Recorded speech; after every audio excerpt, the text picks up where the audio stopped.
Hi welcome to my channel. ಎಲ್ಲರಿಗೂ ನಮಸ್ಕಾರ. ನಾನು ಸಂಗೀತ. ಇವತ್ತಿನ ವಿಡಿಯೋದಲ್ಲಿ ನೋಡೋಣ ಕ್ಲಾತ್ ಟೈಪರ್ ಹೇಗೆ ಯೂಸ್ ಮಾಡೋದು ಅಂತ ನೋಡೋಣ. ಕ್ಲಾತ್ ಟೈಪರ್ ಯೂಸ್ ಮಾಡೋದ್ರಿಂದ ಏನೆಲ್ಲ ಬೆನಿಫಿಟ್ಸ್ ಇದ್ದಾವೆ, ಪಾಪುಗೆ ಏನು ಬೆನಿಫಿಟ್ಸ್ ಇದೆ, ನಮಗೇನು ಬೆನಿಫಿಟ್ಸ್ ಇದೆ ಅಂತ ಮುಂದೆ ಈ ವಿಡಿಯೋದಲ್ಲಿ ನೋಡೋಣ.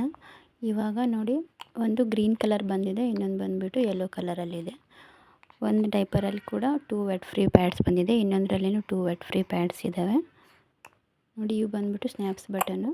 ಕಲರ್ ಕೂಡ ತುಂಬಾ ಚೆನ್ನಾಗಿದೆ. ಹಾಗೆ ಎಲ್ಲಿ ಕೂಡ ಏನು ಡ್ಯಾಮೇಜ್ ಆಗಿಲ್ಲ. ಪ್ಯಾಡ್ಸು ಕೂಡ ಎಲ್ಲಿ ಡ್ಯಾಮೇಜ್ ಆಗಿಲ್ಲ, ಡೈಪರ್ ಕೂಡ ಎಲ್ಲಿ ಡ್ಯಾಮೇಜ್ ಆಗಿಲ್ಲ. ಸ್ಟಿಚಸ್ಸು ತುಂಬಾ ಚೆನ್ನಾಗಿದೆ. ಪ್ಯಾಡ್ಸು ತುಂಬಾ ಸಾಫ್ಟ್ ಆಗಿದ್ದಾವೆ ಮತ್ತು ಡ್ರೈ ಫೀಲ್ ಅನಿಸುತ್ತೆ. ಇದು ಪಾಪುಗೆ 6 ಮಂತ್ಸಿಂದ 2.5ವರೆಗೂ ನಾವು ಇದನ್ನು ಯೂಸ್ ಮಾಡ್ಕೋಬೋದು ವಾಶ್ ಮಾಡಿಬಿಟ್ಟು. ಟೋಟಲಾಗಿ 4 ವೆಟ್ ಫ್ರೀ ಪ್ಯಾಡ್ಸು. ಮತ್ತು ಇದನ್ನು 3 ಮಂತ್ಸ್ ಆರ್ 6 ಮಂತ್ಸ್ ಬೇಬಿಗೆ ಹೇಗೆ ಯೂಸ್ ಮಾಡೋದು ಅಂತ ನೋಡೋಣ. ಇಲ್ಲಿ ನೋಡಿ, ಸ್ನ್ಯಾಪ್ಸ್ ಬಟನ್ಸ್ ಇದಾವಲ್ಲ, ಅದಕ್ಕೆ ಲಾಕ್ ಮಾಡ್ಕೊಳ್ಬೇಕು. ಅದನ್ನ ಸ್ನ್ಯಾಪ್ಸ್ ಬಟನಿಗೆ ನಮ್ಗೆ ಎಷ್ಟು ಬೇಕೋ ಅಷ್ಟು ಸ್ನ್ಯಾಪ್ಸ್ ಬಟನ್ಸ್ ಕೊಟ್ಟಿದ್ದಾರೆ. ನಮ್ಗೆ ಯಾವ ಸೈಜ್ ಬೇಕೋ ಆ ಸೈಜ್ಗೆ ಅದನ್ನು ಬಟನ್ಸ್ ಲಾಕ್ ಮಾಡಿದರೆ ಆಯಿತು. ಇಲ್ಲಿ ಬಂದುಬಿಟ್ಟು ಪ್ಯಾಡ್ನ ಇನ್ಸರ್ಟ್ ಮಾಡಬೇಕು. ಸೊ ಅದೇನು ವೈಟ್ ಕ್ಲಾತ್ ಕಾಣ್ತಾ ಇದೆಯಲ್ಲ, ಅದನ್ನು ಡ್ರೈ ಫೀಲ್ ಕೊಡುತ್ತೆ ಬೇಬಿಗೆ. ಹಾಗೆ ಅದು ವೆಟ್ ಫ್ರೀ ಪ್ಯಾಡ್ಸು ಅಬ್ಸರ್ವ್ ಮಾಡುತ್ತೆ ಪೀನ 3 to 4 ಟೈಮ್ಸ್.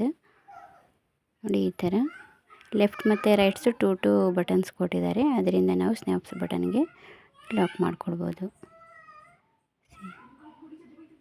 ಇವಾಗ ಇದು ಚಿಕ್ಕದಾಯಿತು. ಇದನ್ನು ನಾವು 3 ಮಂತ್ಸ್ ಆರ್ 6 ಮಂತ್ಸ್ ಬೇಬಿಗೆ ಈ ಸೈಜಲ್ಲಿ ಯೂಸ್ ಮಾಡ್ಕೊಳ್ಬೋದು.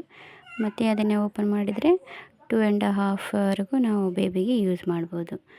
ವಾಶ್ ಮಾಡಿದರೆ ಏನೂ ಆಗೋಲ್ಲ ಬಟ್ಟೆಗೆ. ಹಾಗೆ ಡ್ಯಾಮೇಜ್ ಕ್ಲಾತ್ ಟೈಪರ್ ಯೂಸ್ ಮಾಡಿದ್ರೆ ಏನೆಲ್ಲ ಬೆನಿಫಿಟ್ಸ್ ಆಗುತ್ತೆ ಅಂದರೆ, ಬೇಬಿಗೆ ರ್ಯಾಷಸ್ ಆಗೋದಿಲ್ಲ. ಹಾಗಾಗಿ ಕಂಫರ್ಟೇಬಲ್ ಫೀಲ್ ಮಾಡುತ್ತೆ. ಇದನ್ನು ರೀಯೂಸ್ ಕೂಡ ಮಾಡ್ಬೋದು. ವಾಶ್ ಮಾಡಿಬಿಟ್ಟು ನಾವು ಕೂಡ ದುಡ್ಡು ಸೇವ್ ಮಾಡ್ಬೋದು ಡೈಪರ್ಗೆ. ಹಾಗೆ ಈ ಡೈಪರ್ ಯೂಸ್ ಮಾಡೋದ್ರಿಂದ 4 to 5 ಡೈಪರ್ ಪರ್ಚೇಸ್ ಮಾಡಿಬಿಟ್ರೆ ಸಾಕು. 2.5 ಇಯರ್ವರೆಗೂ ನಾವು ಯೂಸ್ ಮಾಡ್ಕೋಬೋದು. ಹಾಗೆ ಪೊಲ್ಯೂಷನ್ ಕೂಡ ನಾವು ಪೊಲ್ಯೂಷನ್ ಹೇಗೆ ಕಡಿಮೆ ಆಗುತ್ತೆ ಅಂದರೆ, ಯೂಸ್ ಆ್ಯಂಡ್ ಥ್ರೋ ಡೈಪರ್ನ ಅಲ್ಲಿ ಇಲ್ಲಿ ಬಿಸಾಕ್ತಿರಲ್ಲ, ಅದು ಕೂಡ ಕಡಿಮೆ ಆಗುತ್ತೆ ಕ್ಲಾತ್ ಟೈಪರ್ ಯೂಸ್ ಮಾಡೋದ್ರಿಂದ. ಹಾಗಾಗಿ ಇದೇ ಕ್ಲಾತ್ ಟೈಪರ್ನ ಯೂಸ್ ಮಾಡಿ ಅಂತ ಸಜೆಸ್ಟ್ ಮಾಡ್ತೀನಿ. ಈ ವಿಡಿಯೋ ನಿಮಗೆ ಇಷ್ಟವಾದರೆ ಸಬ್ಸ್ಕ್ರೈಬ್ ಮಾಡಿ ನನ್ನ ಚಾನಲ್ಗೆ. ಧನ್ಯವಾದ.